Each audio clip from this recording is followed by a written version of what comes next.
एक समय की बात है। सोनपुर नामक गांव में एक गरीब मछुआरा रहता था जिसका नाम कुंदन था। उसके माता पिता की मृत्यु होने की वजह से वह अपने घर में अकेला रहता था। एक दिन वह जंगल में नदी किनारे मछलियों को पकड़ने जा रहा था कि तभी उसे वहाँ एक छोटा सा बंदर जख्मी हालत में गिरा हुआ दिखाई देता है। अरे, तुम कौन हो और यहाँ इस हालत में क्या कर रहे हो, छोटे बंदर? छोटा सा मासूम बंदर कुछ नहीं बोलता, वह सिर्फ दर्द से तड़प रहा था। लगता है जंगल में इस मासूम बंदर का किसी ने शिकार किया है और ये उस शिकारी के शिकार से जख्मी होकर यहाँ पर अपनी जान बचाने के लिए आया है। तुम बिल्कुल परेशान मत हो छोटे बंदर, मैं तुम्हें अपने साथ ले जाऊंगा और तुम्हारा इलाज खुद करवाऊंगा। देखना, फिर तुम बिल्कुल ठीक हो जाओगे। कुंदन उस बंदर को ठीक होने का दिलासा देता है, लेकिन वह बंदर उसे चुपचाप अपनी मोटी मोटी आंखों से देखता रहता है।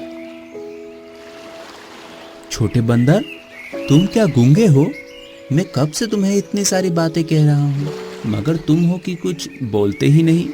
मुझे तो ऐसा लगता है कि तुम बोल ही नहीं सकते। चलो कोई बात नहीं, मैं तुम्हें वैद्य जी के पास लेकर चलता हूँ।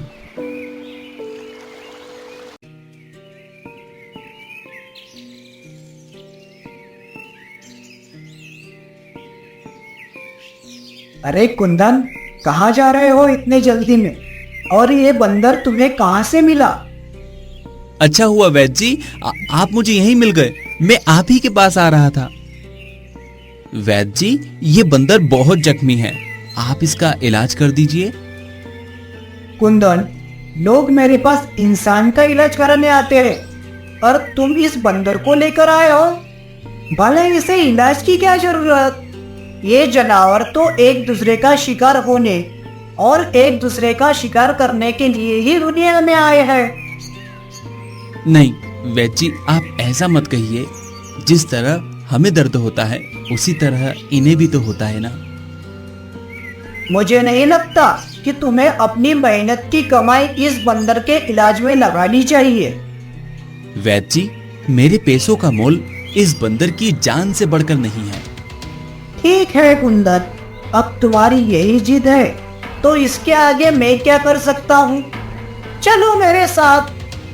इतना कहकर वैद्य जी कुंदन और बंदर को अपने घर ले आते हैं। वह बंदर की चोट पर बहुत सारी दवाइयाँ लगाकर उसकी पट्टी बांधते हैं।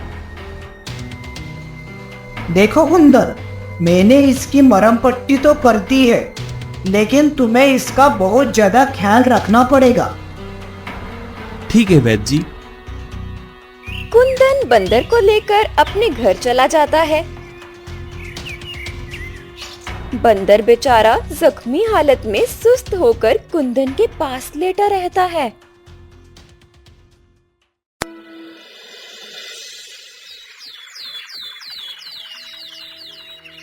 छोटे बंदर, तुम तो कुछ बोलते नहीं और मैं तुम्हारा नाम भी नहीं जानता, इसलिए मैं तुम्हें छोटा बंदर बुलाऊंगा।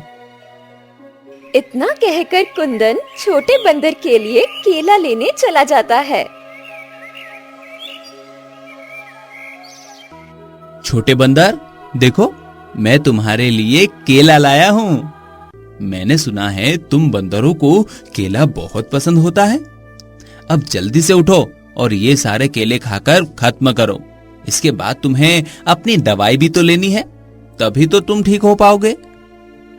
कुंदन इतना कहकर अपने हाथ से केले के छिलके को उतारता है और केले के छोटे छोटे टुकड़े उस छोटे बंदर के मुंह में डालने लगता है। वह छोटा बंदर धीरे धीरे आराम से केले के टुकड़े खाता है, साथ ही अपनी मोटी मोटी आंखों से कुंदन को टुकुर टुकुर देखता है। दिन गुजरते जाते हैं और कुंदन उस छोटे बंदर की ऐसी ही सेवा करता है जिससे वह छोटा बंदर ठीक हो जाता है।